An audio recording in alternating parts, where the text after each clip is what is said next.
Okay, the first exercise is doing a painting using just burnt umber and white. When I first started oil painting, I did this a lot and it helped me with so many things because when you take out color, when you don't have to worry about color, you can focus better on other aspects of painting. It's also good because it's just very simple and easy to do and get going. Like you don't have to put out a bunch of colors.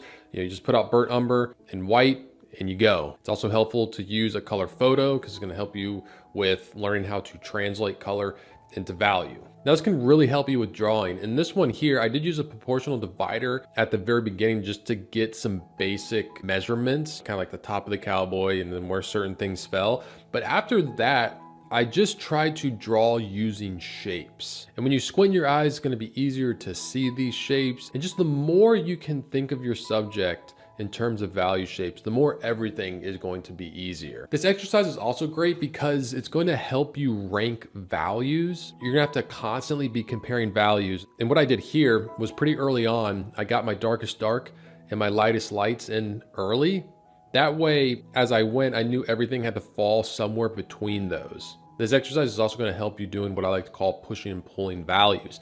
Meaning whenever you put a value down, that doesn't mean that the value is going to stay that value till the end of the painting. A lot of times you put a value down and once you get other values around it, it makes you see that initial value differently and you have to adjust it. And that's part of the oil painting process. It's one of the more fun parts of the process is constantly changing and pushing and pulling values. And when you're working with just one color, it makes doing that a lot more straightforward. A lot of students think that they have a color problem and they want to understand color more when they actually have a value problem. All right, welcome to Paint Coach. My name is Chris Fornatero and I'm here to help simplify painting so that you can get better faster. So why is it important to do exercises? Well, for a lot of reasons. One, it's a great way to paint and take the pressure off. Like you don't have the pressure of doing like a full completed polished painting. It's a good way to get a fresh look at things if you feel like you've gotten stale with your work or you're in a slump and like working on something you just can't get it to work. Put it aside and do an exercise. It's a good palette cleanser. Let's get on to exercise number 2, which is painting an apple in a limited number of brush strokes. Now for this particular exercise, I first did an apple with 25 brush strokes, and then I did it again with 15, and then again with 10. And with this exercise, a brush stroke starts once you put your brush on the canvas and it doesn't end until you pull it off the canvas. So that means that you can get pretty creative with what you could consider one brush stroke. And you're gonna wanna do these relatively small. Here, I just took a 9x12 linen panel and taped it off into quadrants. You're also probably gonna wanna use some kind of medium. I like to use Gamblin solvent-free gel. It's just gonna help the paint flow better. You don't want a dry stroke. You want to kind of make a stroke last as long as possible. And the solvent-free gel is going to do that. Now, what this is going to help you with, it's going to help you become more efficient with your brush work. If you've ever looked at somebody like John Singer Sargent's work, you're probably like amazed at how simple or how few brush strokes he could communicate something. Like he could communicate an entire like finger in very limited strokes, or just like the side of a face. You could see like one long stroke. And doing this exercise, it's going to make you stop and think about your brush work. A lot of times with students' work, I just see a lot of unintentional brush strokes that are just there just to kind of keep the flow going, and they're just, you know, kind of dabbing their brush or doing a bunch of little small strokes because doing small little strokes feels safe. This is also going to make you just use a brush differently. Like when you're moving your brush, trying to extend a stroke as long as possible, you're gonna be like twisting your brush, you're gonna be moving your elbow up and pulling and pushing in different directions, which is a very good thing. It's also gonna help you just think about the form of what you're painting more. If you're somebody that wants to paint more loose, this is one of the best exercises to try. Now, if you're looking at this exercise and thinking, Chris, that looks fun, but like I struggle with color. I want to get better at mixing color. And the first exercise you talked about didn't use color. Well, don't worry, because I actually have a color coaching guide for free. It's a series of videos where I break down color so you can understand it and kind of give you my method and my way of thinking for mixing and matching color.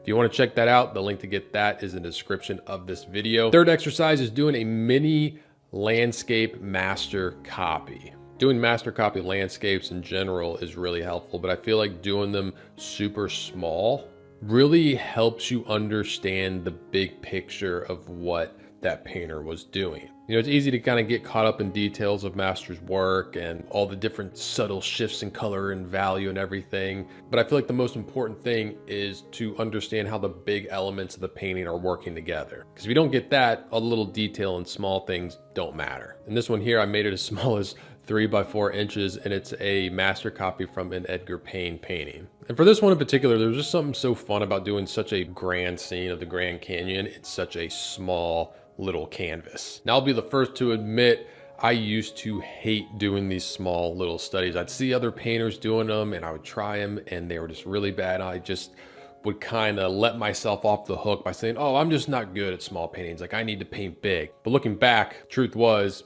I just didn't understand what made a landscape painting work.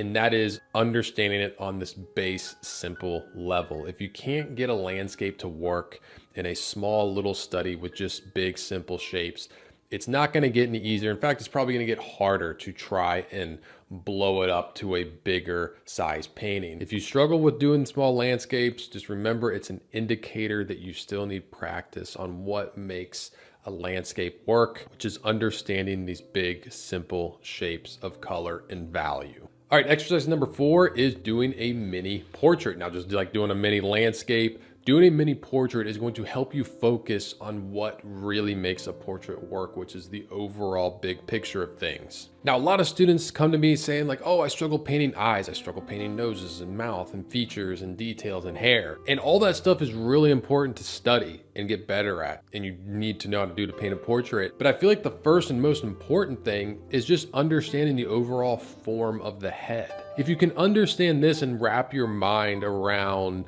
the form of the head and how just light and shadow work on a face, it's going to make all those other things a lot easier to do. But this is why I put this exercise in my portrait course.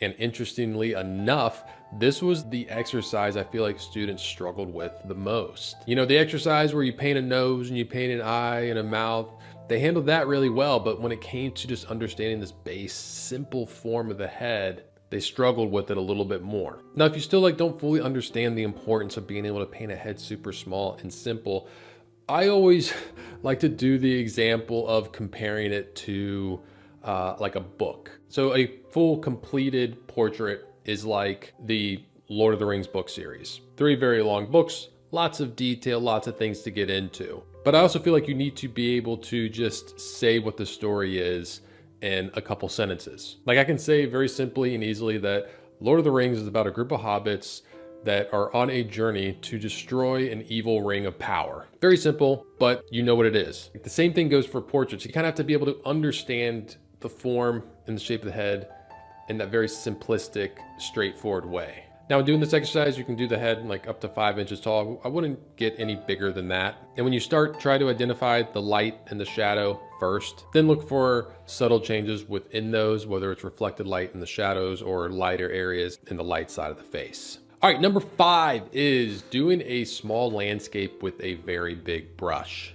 Now, this is different than the small master copy landscape, because not only do I want you to do it relatively small, it doesn't have to be, 3 by 4 inches like the previous one. It can be, just 6 by 8, but I want you to use a very big brush, biggest brushes you can. And this one, I actually did a 6 by 8 inch canvas with a number 9 brush. And this big brush is going to force you to think and paint in big, simple shapes. It's also going to force you to use the proper amount of paint. A lot of times with students, they're not using as much paint as they should be. And since you got this big brush and you can't get into detail, you're going to learn what's important to have in the painting and what needs to be left out. It's also going to show you and teach you how to use a brush in a lot of different ways. People always ask me like, what brushes do I use? And I actually use very few brushes throughout a painting because I know how to use a brush in a lot of different ways. And I always am telling my students, learn to use a brush in different ways and to get a lot of different strokes out of one brush. And there's an old saying with oil painting, and it applies here more than ever, which is use a bigger brush than you think you need. All right, number 6 is painting planed fruit. Now, I've made a couple videos on this, and this is a big favorite of my students. They always love it when I put out tutorials of planed fruit. And I've gotten a lot of people asking me like, where can I buy these? and you can't really buy them anywhere. I had to make them. I was searching forever trying to find somewhere to buy them or get someone to make them for me. But I ended up just making them out of air dried clay. Got some air dried clay, kind of molded them as best I could. I found it helped to like let it dry a little bit, like let it dry for a day. So it's a little hard, and that makes it a little easier to carve the flat planes, and you have to use like a little bit of water to kind of smooth them out and everything. But once they dried, I just painted them with acrylic paint, and boom, got some plain fruit. Painting plain fruit is so helpful because it's going to help you add a certain amount of blockiness to your painting, which helps you portray structure and gives things weight. Andrew Loomis talks about this in his book as it pertains to painting portraits, and saying that when a portrait or a face is drawn too smooth and too slick and round, it lacks any kind of structure and weight to it. But then again, if you draw it too blocky and too rigid, it looks like it's made out of wood or stone, which you don't want it to go all the way that way. But in my experience, students tend to paint things more slick, round, and smooth, and need to implement a little more blockiness and structure to their painting. Doing this will also help you understand color a lot, because with these obvious plane changes, it's going to make the color shifts and changes very obvious. All right, exercise number 7 is painting apples in 10 minutes. Now for this one, again, you're gonna wanna go small. I just taped off little 3x3-inch squares, and every single time I went to a new one, I changed the position of the apple. Now this is really helpful for the same reason that the limited brush stroke apple painting was helpful, in that when you limit your time, it's going to force you to only focus on the big things. And I actually plan on doing this exercise with a portrait soon, so it'll be fun when I get into that. So if you're someone who feels like they overwork their paintings and they just like are constantly like fussing with them, this is a great exercise to do, because it's going to force you to paint, and whatever happens, happens. At the end of the 10 minutes, if you like it, great. If you don't, try again. And the cool thing is, if you do a bunch of these in a row, you're going to start to pick up on things, and like you'll learn something in one, and you're like, oh, I'm going to bring that over to the next one. Your next one will be even better. And then you'll learn something in that one, and your one after that will be even better. This is also a great warm-up exercise to do. You know, you could do 2 or 3 of these for 20 or 30 minutes to kind of get you going and get your mind in the right space and thinking about things, and just loosen up before going into a normal painting. All right, exercise number 8 is painting in landscape with cut out shapes. This is a really fun one, and it's exactly how it sounds, which is you're gonna paint a landscape as if it was made with cut out paper. This is gonna force you to be very clear with every shape in a landscape. It's gonna force you to simplify things. You know, a lot of times it's easy to go into a landscape and you haven't really figured out how you're gonna paint certain areas of that landscape. Like, oh, like I might know what to do with like this mountain and like this water, this or that, but like this section over here, I'll kind of figure it out when I get to it. Most of the time when you do that, it rarely works. But when you're forced to deal with those weird in-between areas that you don't know what you're gonna do with and make a shape out of them and make a solid decision, it's gonna help you so much. And this one I actually did on a 9x12 linen panel, and actually followed up this exercise by doing another painting even larger all the way to completion. And I feel like the students that did this exercise first did a lot better when they went to paint the full painting. And in this one in particular, you can see how much getting the right color of these greens make the scene work in terms of the atmospheric perspective.